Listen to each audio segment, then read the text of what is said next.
Welcome to the live stream. Hey, listen, I got to do a mobile today. My laptop is doing an actual update, which is terrible. I don't know why this out of the blue just want to do an update. I still have my little cold holding on for dear life. I'm feeling a little better. Took a bath today. Took an hour and a half bath with some Epsom salt. My wife gave me some tea. Then I'm drinking some more tea. I haven't eaten anything yet. Um, But today is VA Thursday. Outsourcing Thursdays. We're going to be talking about everything VAs, right? So if you are currently working with a VA, I definitely suggest that you tune in and you go in a safe place and listen to this conversation. If you're inspired to work with a VA and you want to get a VA on your team, then I definitely say listen to some things, right? Some tips and tricks, right? To being able to hire your VA. So let's get into some tips for your VA and some things you should do. The biggest thing you should do is when you hire, you should hire. We sold three VAs this morning. Three customers got signed up literally this morning, and probably three more this afternoon. So the VA business does really well. So if you are a person looking to outsource something, first and foremost, you got to figure out what is it that you're outsourcing, right? What are you going to actually outsource?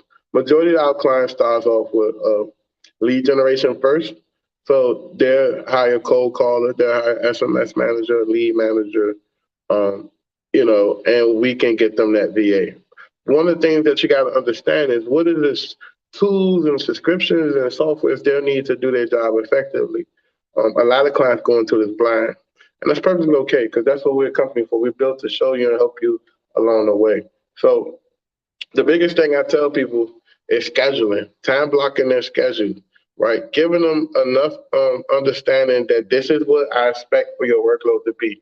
Now, don't try to overwork your VAs, right? To the point that it's not fair for them, to the point that you have them doing 10 people jobs at once. You want to make sure that they have a core task to do, and then maybe a couple of subtasks to do throughout the month, right? So when you're time blocking, all you're doing is saying, hey, when you clock in, today you're going to be cold calling from 1 o'clock to 3 o'clock. And then from 3 o'clock to 4 o'clock, you're going to be virtually driving dollars.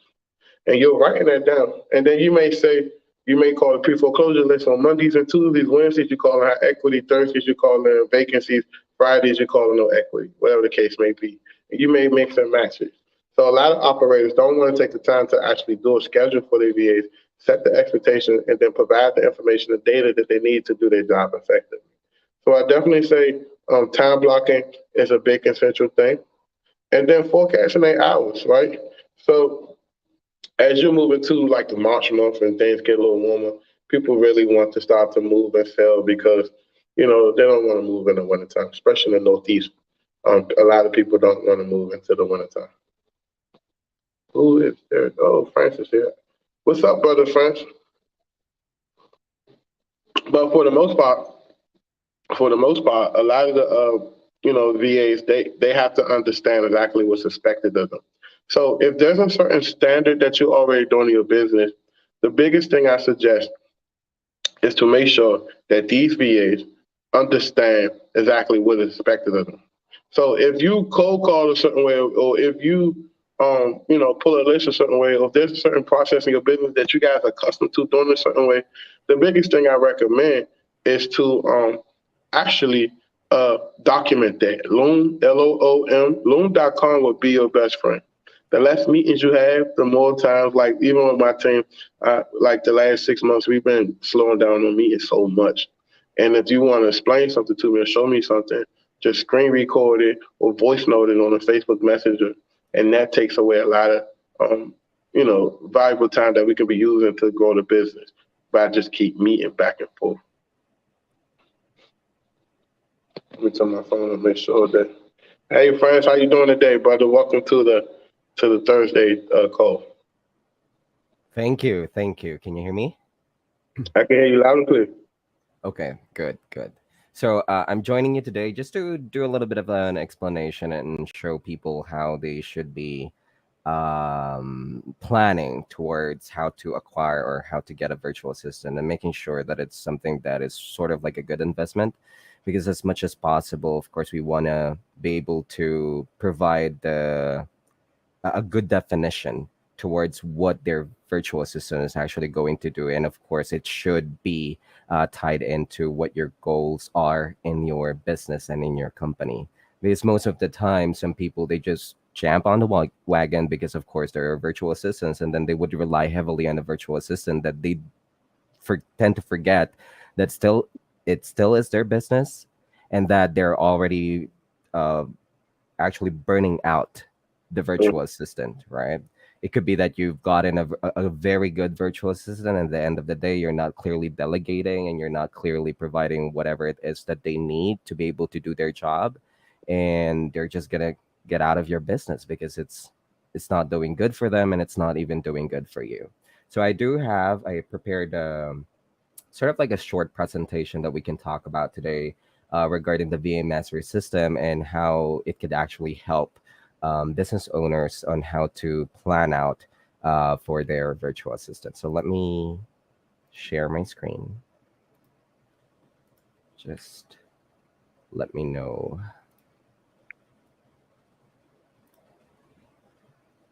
Okay. Let me know if you can see it. Yes, I can fit. All right. Um,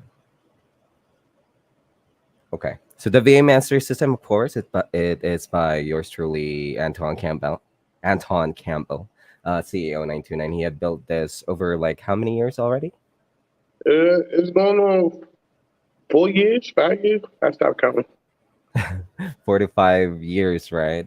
And we have from the last time that I checked, we were able to already deploy like around 3,000 to almost close to 3,500 virtual assistants to business owners. And it's not only for real estate. We have had some friends come in to who are working in a different industry, and then we have been getting new clients as well and inquiries about their own business and how they can actually scale their business with virtual assistants. I think the huge impact and the huge growth of the numbers was because of the pandemic.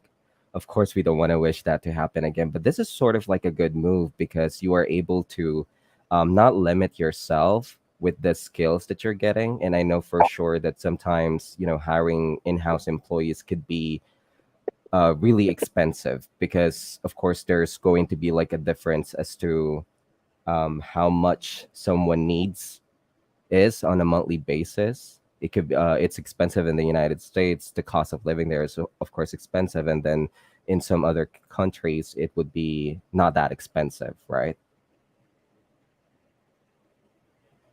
But as of today, we're still just hiring or sourcing virtual assistants from the Philippines. I would say it's a very comfortable thing to do because we know their culture. As you guys may already know or not know, I'm a Filipino as well. So we definitely do know like how the culture is, and then a lot of other employees that Anton has are Filipinos too, and we are able to actually communicate with them properly, in a sense that we are able to actually see through what lies beneath, if that makes sense. Mhm.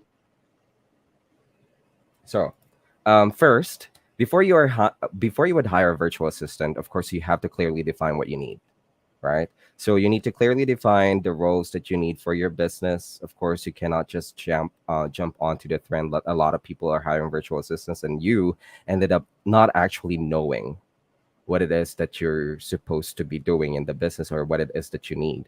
And then you also have to make a decision as to what is it that you will be doing for them, and what is it that you would like to extend to the virtual assistant. What I mean by that is that the skills that you're going to extend to your virtual assistants are basically coming from yourself, right? Let's say you haven't or you don't have much knowledge on a certain thing. Of course, as a leader and as a business owner, you would need to gain that knowledge before you would delegate it to someone else, because as much as possible you have to be the smartest person in the business. Because what if that virtual assistant would quit on you? There's a unforeseen scenario that had happened, and then they would leave. So you got to know what it is that you're supposed to do so that you can delegate it to the next person that is going to come in. And then the next thing is to measure the investment instead of the cost. Of course, when there is an investment, there's going to be a return of the investment. And if you're always going to think about the cost, oh, I'm spending $500, I'm spending $1,000 for my virtual assistant, right? You got to focus on the results that you're going to get with that investment. And if and as much as possible, you would also want to make sure that you are definitely ready in a sense that you have already clearly identified, like what will be, like, let's say, the task that you're going to delegate, and you need to provide an appropriate workload, because as much as possible, let's say in a day, a virtual assistant can only have like 8 hours working with you, right? You're going to pay them on an hourly basis. You can start with the VA Master system. It's locked in on like a $4, but if you are willing, you could go as much as $5 or even higher if you think that the virtual assistant is going to be a good investment for your business. But again, $4 to start, and then if you are thinking that they should be doing all of the things for your business, that's bad management.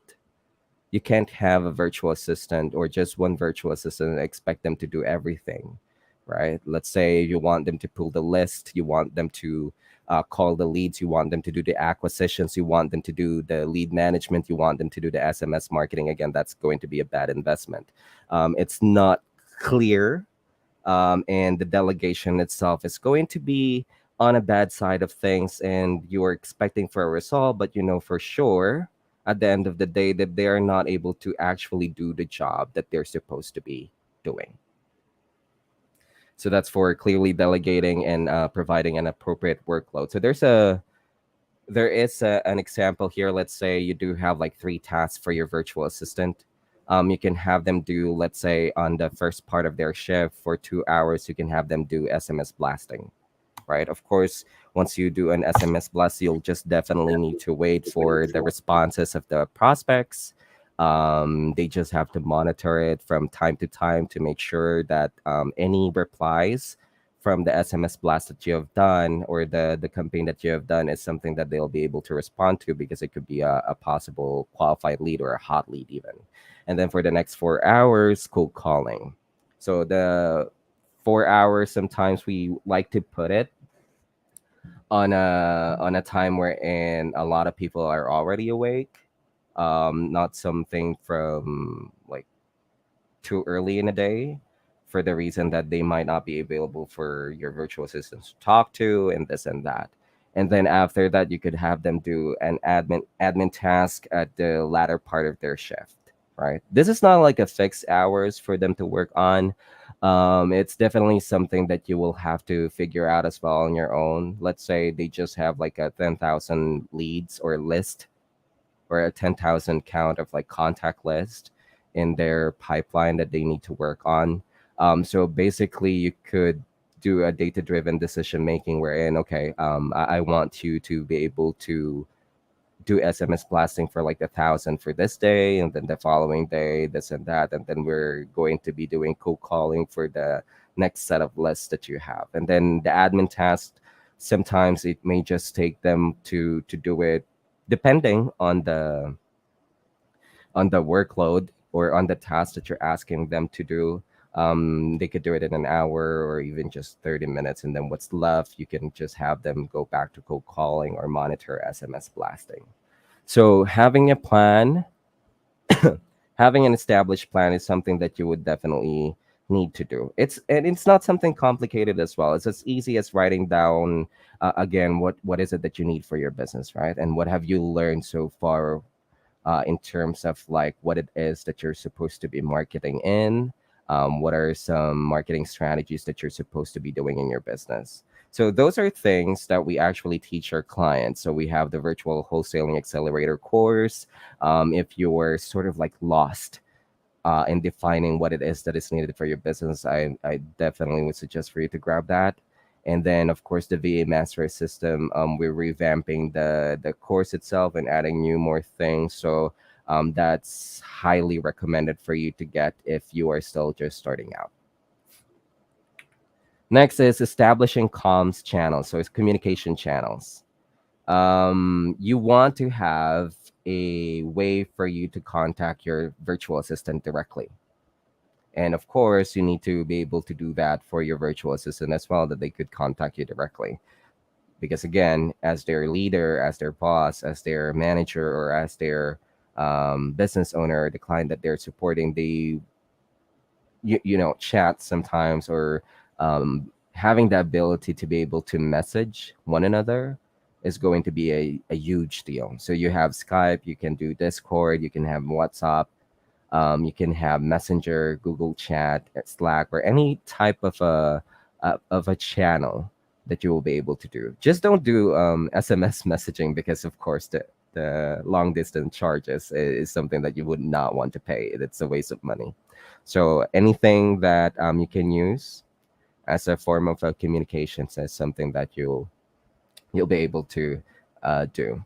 And then just give them a clear expectation as well. Let's say if you're going to have like a very tight schedule in a day, just send them a message. It's not going to take you that long to compose a message and send it to them, so that they just understand where you are currently at, right? I'm not saying that you have to like report to them whatever everything that you need to do, but just giving them a glance of how your schedule look like in a day is something that is going to help them as well, so that they will know like how they should go by on their day.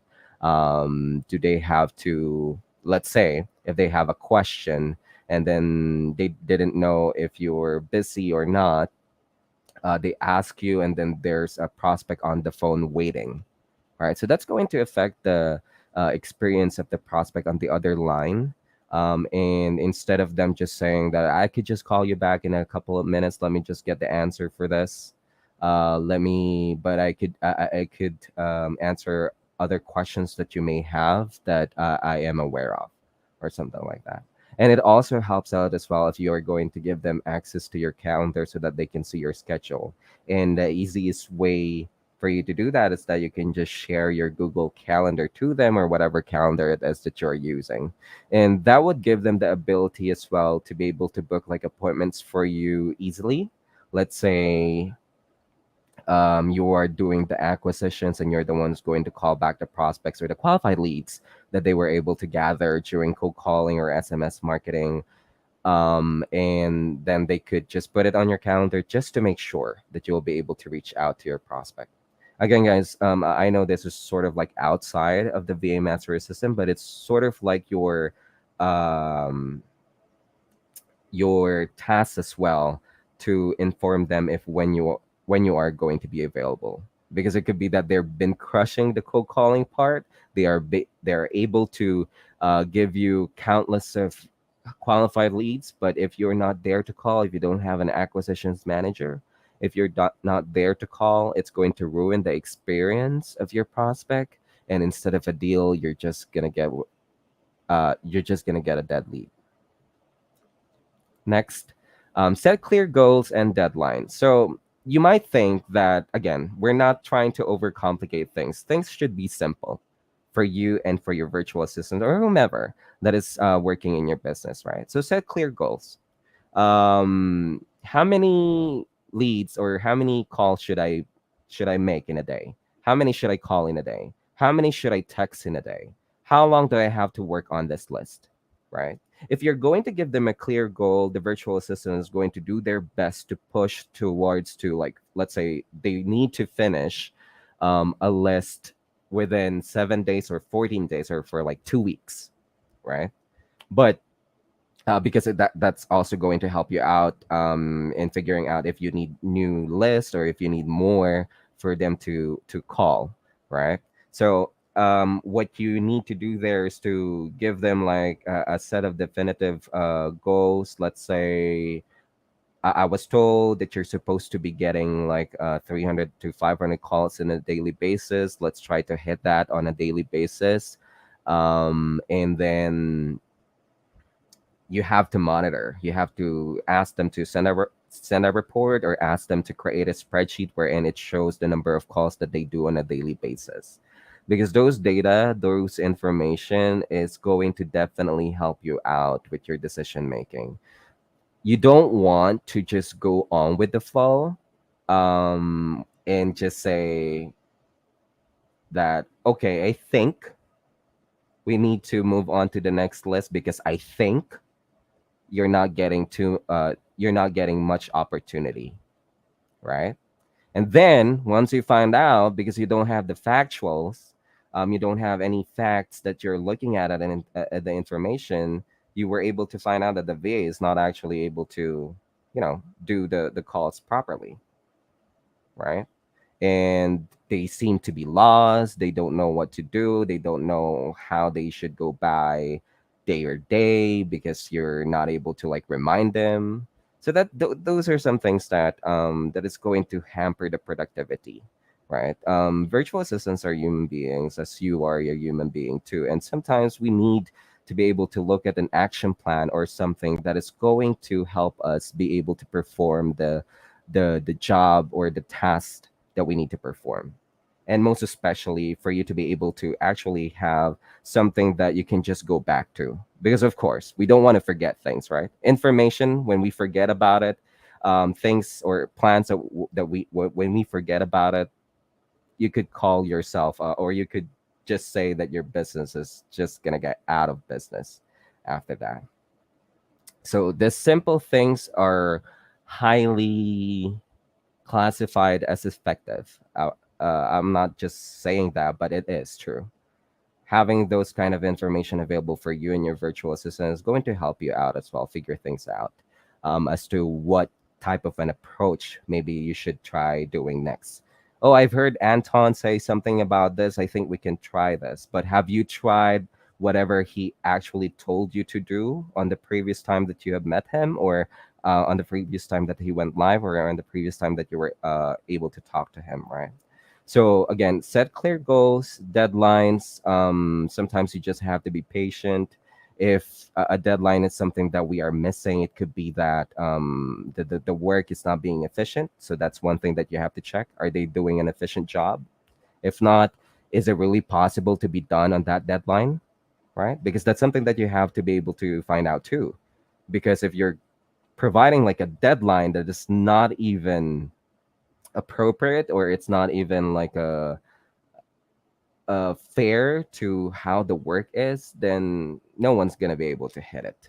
Let's say you have a part-time virtual assistant and you're asking them to go through a list of like 10,000 in a week. That's unrealistic.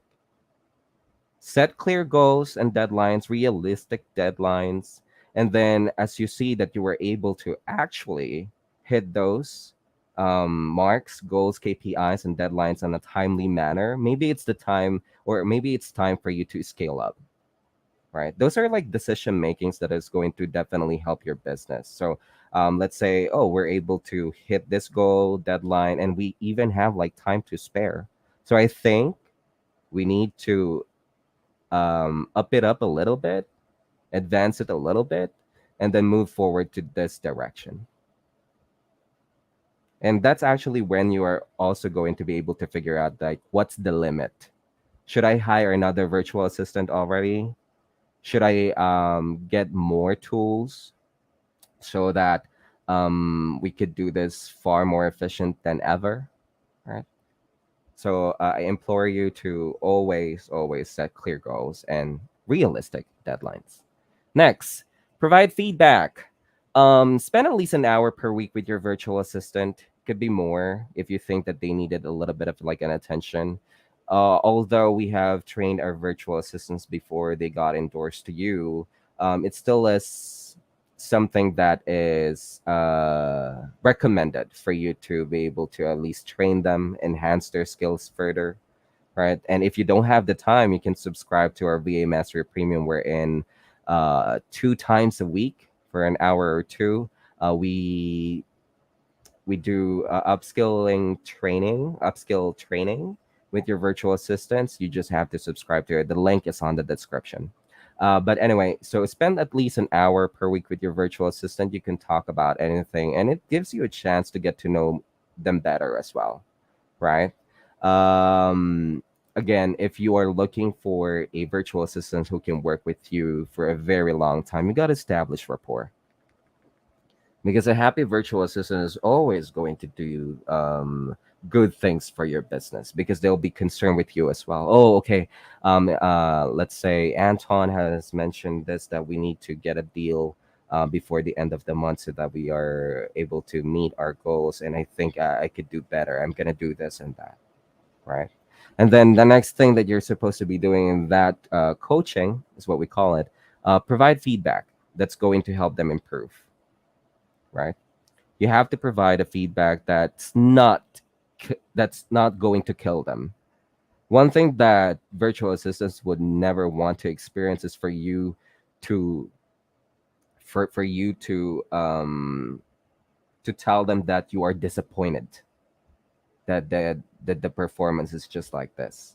There's a way for you to be able to provide that without them actually uh getting that information that they are disappointed. We're going to be doing a leadership training in the future wherein we are going to teach you how you should be coaching your virtual assistants, five whys, helping them understand what they have done, how did it affect the business, and this and that. And then positive reinforcement. It doesn't take time for you to do this. So let's say someone was able to hit their KPI, someone was able to hit their goal, you were able to check on their performance on the spreadsheet that you're using or any type of a tool that you're using. Tell them, hey, you've done a great job, and I know for sure that this is something that you will be able to continue. What are some things that you've done differently from the previous days that you've been working that had helped you out? I would like to know so that I can remind you, and also for me to support that decision or action plan that you have been doing, right? Because virtual assistants sometimes they do their own action planning if you're not giving them any like feedback, and of course you wanted to know that because if it's effective from one, maybe it could be effective for the other virtual assistant as well, and then it's going to help your business out because of course once you disseminate that information to your whole group, to your whole team, they would understand it, and if they think or if they agree that it's also like a good idea for them as well, then they could use that. Once you start a business or once you start your team, you gotta take note of these things. It's like not really like writing down your own SOPs, but it's more of like a documentation of how the management or how you are managing your team, because of course the path that you are being led to is great, right? And then you're looking into a future wherein you have established business, you are able to scale it, you have multiple virtual assistants already working for like different businesses. You could open up like different businesses in real estate to target different markets, right? And then of course if you're just going on with the flow and then you don't know what it is that you're supposed to be doing next, then again, that's going to be bad management. So recording, documenting what had been effective before, documenting what is something that is an opportunity for you yourself as a leader and for the virtual assistants as well. Document it. It doesn't have to be like officially complicated. It's should be simple. When you go back to it, it should be easy to understand, and it would just remind you that, oh, okay, I've done this before. I don't think that it's going to be a trouble for me to do it again, and I'm going to disseminate that information, right? And then the last thing for providing feedback, celebrate the good and move on from the bad. You got to teach your virtual assistant and yourself as well to move on from the bad things that have been happened or that had happened, right? As much as possible, we don't want to take a look at it as a bad thing, but it should be a room for improvement. Of course, there are certain things, HR things, wherein they are always absent. They are not listening to you or they are not following your orders. Maybe it's time for you to figure out as well if am I clearly stating am I being clear with my instructions? Am I being clear with the feedback that I've been giving my virtual assistant? And then the next week, check on them again. If they're still not doing it, it's time for you to replace that virtual assistant. If they can't do the job, that there's that, and you've already done what it is that you're supposed to be doing or what you need to do, and they're still not able to move on from it, it's time, right? I've heard a scenario wherein a virtual assistant hasn't been able to perform for like a year, and then it was only recent that we've heard about it, and we're like, what happened? What were the things that we have checked? Can you give me a copy of the KPI? What was the feedback that I've been given before? Has there any been, or have there uh, been coaching done prior to you finding out, or finally figuring out that they're not doing a good job, right? But anyway, celebrate the good and move on from the bad. It could be like a team thing as well. So if you have multiple virtual assistants, of course, the others, you don't want them to feel left out, right? So celebrate the good. So use the use we instead of directly picking on onto someone, and that's going to promote a good camaraderie as well, because everyone knows that it's a we thing and not and it's not only I, right? There's no I in team, but there could be a we in team. So celebrating the good. So we've done a great job this week. We were able to get 4 to 5 quality leads. That's good. Clap around. And then you can highlight some people. Josh, you've done a great job on handling your call so far, and it's going good. I want you to continue on it. Anita, you've done a great job on being able to pull up the leads, and then the number of calls have been improving. Um, and then Jeremy, you have done such a great job. Sorry. You have done such a great job. Although you were sick, you're still showing up to work. So thank you for all the things that you guys have done this week, and I'm looking forward for our next week, and in hopes that we are able to continue and consistently do what we did this week, right? So that kind of like a positive reinforcement and celebrating the good. But if it's like a critical thing, don't point out on a team meeting that someone, or singling out someone that they have done such a bad job about something. Again, that's bad management.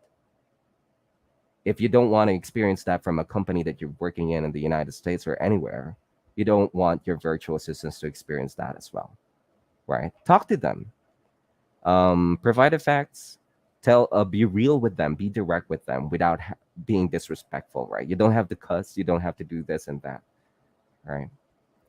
But anyway, that's providing feedback. Lastly, I think, nope. Be respectful. Remember that your virtual assistant is a professional who deserves respect. Treat them with respect and professionalism, and you are more likely to get the best results. Remember earlier when I was talking about positive reinforcement, sometimes virtual assistants, if they feel that you're respecting them, that you respect their inputs as well, and then that you give, that you listen, they're more likely to come up with like new ideas and innovations that's going to be valuable for your business as well, right? Again, there's no I in team, and your virtual assistants, once they feel that they're involved, that you respect them as well, that you respect their opinions, they're definitely they'll go on their way to think about new things that you could actually do as a strategy. And most often than not, virtual assistants, even for me when I was starting out as a virtual assistant, like from different companies as well, um, if I feel it this way, I don't treat the work as work. It's like part of my lifestyle already. It's part of my life. And of course, if it's something that is part of my life, I want to do great things. I could tell you that I don't think that this campaign that we are doing is working. Maybe you could take a look at the data that you have previously, or that you have given to us. It could be that, or there's so many disconnected numbers. Maybe we could skip trace the addresses that we have, and then pull a different list, or get more lists. Right? They're gonna go their they're gonna go the extra mile. Next, keep them motivated. Keep your virtual assistant motivated by recognizing their achievements. So this is something that we've already discussed on the providing feedback, and then again the positive reinforcement. A motivated virtual assistant is more likely to go above and beyond for you, and this is true. This is absolutely true. But for you as well as a business owner, you have to motivate yourself and stop like the disbeliefs wherein, oh, I think that I'm not doing a great job, so I think my virtual assistants are not respecting me anymore. You can't think of those things. As a leader, you have to be that one person who's always motivated, who's always going to be, or who's always going to have their virtual assistants back, right? Let's say if they're experiencing a tough time but they're still showing up to work, how are you going to make them focus to that work, right? It could be like a good distraction for them. It could be that once they are able to like give you a good performance as well, you'll be able to like incentivize them. And let's say if they're working in your acquisitions department already, right?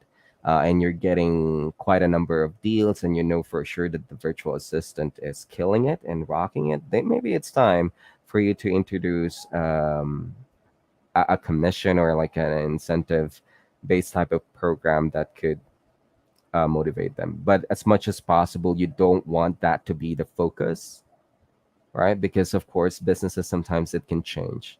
But having that kind of like a way or a strategy to keep them motivated without having to use monetary incentives is something that you should be doing from the start. And that's it. Hopefully, I was able to clarify things out for you and how you're going to get started with a virtual assistant. Again, if you don't have a virtual assistant, or if you're looking to get more virtual assistants, you can contact us. You have phone number of Anton 202-335-3322. You can text VA, or you can take a look at the description of this video. It has all of the links that you need for you to be able to contact us. And now I'm going to open the comment section for some questions, or if you have any feedback or any type of like if there's anything that you would like to share as well, that would be appreciated.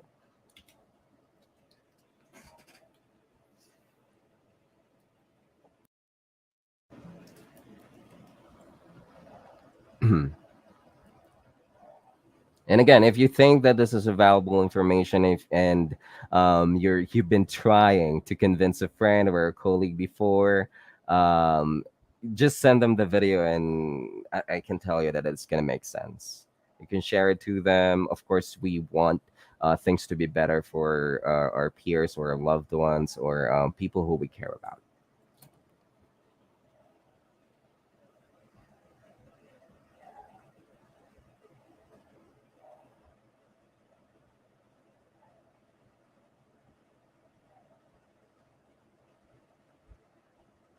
Any questions?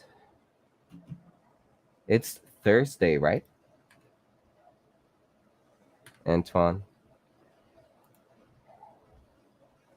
It's Thursday, and most people, they don't have the tenacity what it takes to stay consistent. So that's the biggest thing I tell people. I'm gonna show up. I'm gonna be here. The question is, are you gonna be here? So, moving forward. Oh, we have a question right there. So for the acquisitions manager, do they always have to get your final approval on the amount that they offer? Yes, 100% yes, because of course it's for your business, right? And it's actually for you to be able to analyze as well, if it's good for the business. It's sort of like a coaching that you could already do in that scenario as well, wherein you have to make sense of it for yourself as well. Because let's say for you and your acquisitions, you have you gotta have like one type of like an idea as to how much is the amount that you're going to offer.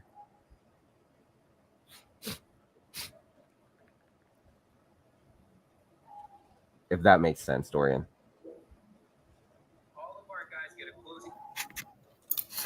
Yeah. So you want to Oh, make by the sure. way, Dorian, are we finally making an offer?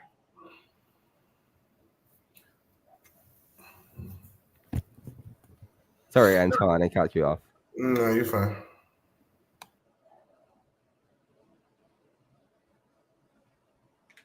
Yeah, you were saying something.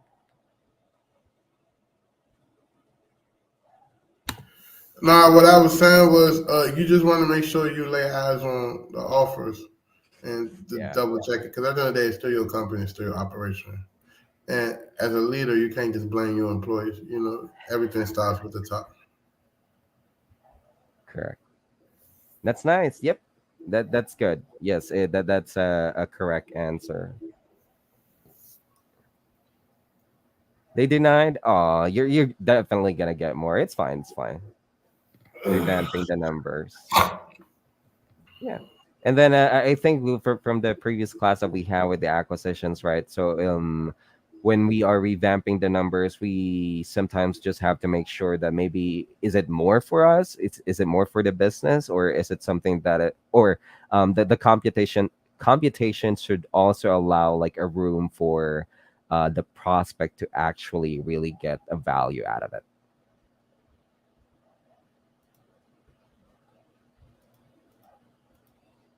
But honestly, that shouldn't scare you, because if that's like the start of it already, your team is doing a great job in the lead generation part. They just need to have like a consistent way of doing things, and then measure the like the list or the contacts that they'll be able to call on a daily basis. They would probably tell you that it usually is like a case to case basis, but it's not, right? It's not going to be like that. If someone tells you that or if someone says that they just are not getting much opportunity on the list, take a look at the list. Are they updating the status of it? Are they putting in like the not interested ones, the DNC? Because of course you got to move on for from those type of leads already. And if they're not updating your CR or your dialer, if they don't do that, they're not doing like an efficient job as well. Once you recycle the list, it's gonna be the same thing again.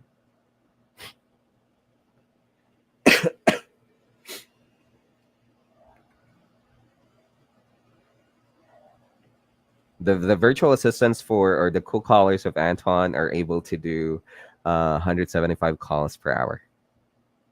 That's the it's the peak, I would say, but it's good. It's good.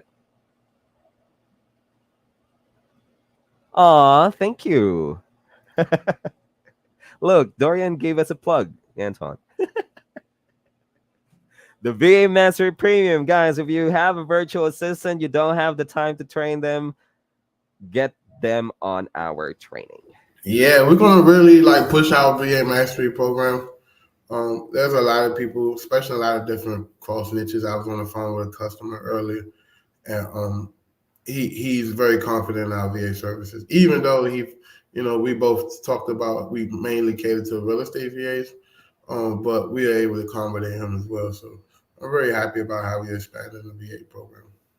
Yeah, yeah, definitely. Let me put it on the banner then. All right. So there are also like different things that we discussed there as to like addressing the fact. Well, this is for our clients. If you're the business owner, sometimes you don't push too much on the list or the prospects that you have on your list. And I've heard this, and it sort of like made me sad for the reason that it could be like a wasted opportunity. When a virtual assistant told me that they're not pushing too much on like the people that they talk to, they don't even like provide like a rebuttal or like a rebuttal on a single objection, and they just let the list or the contact go. For me, with what we have been able to observe over the years, it's a complete waste of a list or a contact. At least do an attempt that you are going to say an object or say a rebuttal to an objection. Let's say they said that they're not interested. You could simply just say, what if we provide you with a cash offer that you might like? Do you think that's something that you could move forward with? Right? Because they'll never know. You will never know if you do your cold caller, or you, even if you were going to do your cold calling, you will never know what's going to happen next, not unless you would do the action or you say that, right? And if you don't do an attempt, The next following hour, you're just gonna course through your list again of those people who are not answering, who are not who have like disconnected numbers or who are just voicemails, and what you're gonna wait for another opportunity again. So what we say to our cold callers or to any type of like the industry that we actually support or any training, always take advantage of the opportunity. That an opportunity would start from when someone answers the phone. Let me repeat that. An opportunity starts from when someone answers the phone.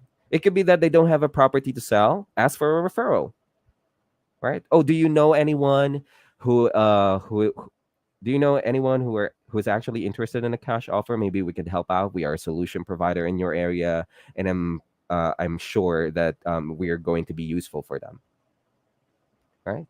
Because if you're not going to ask that, then again, you will never know. But anyway, those type of things or information or type of like training is something that we provide on our VA Mastery premium, and it's something that we're expanding as well. Our business is growing, and if you don't know yet, we are actually training first. We are a training business, so a lot more like content or training is something that we will be able to publish in the next coming months.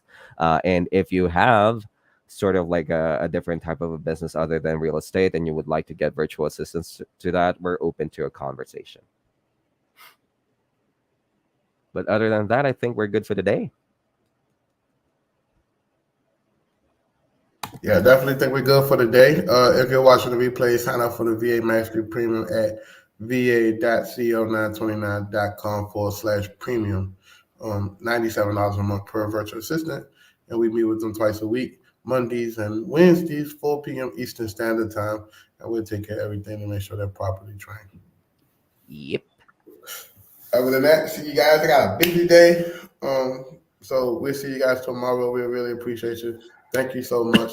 Do me a favor and share this video out with 2 to 3 people you know, like, and trust. See you back here tomorrow. Talk to you soon. Q&A for tomorrow. So have Tomorrow your Q&A. questions So ready. write all your questions down and have your questions ready. Talk to you soon. Mhm.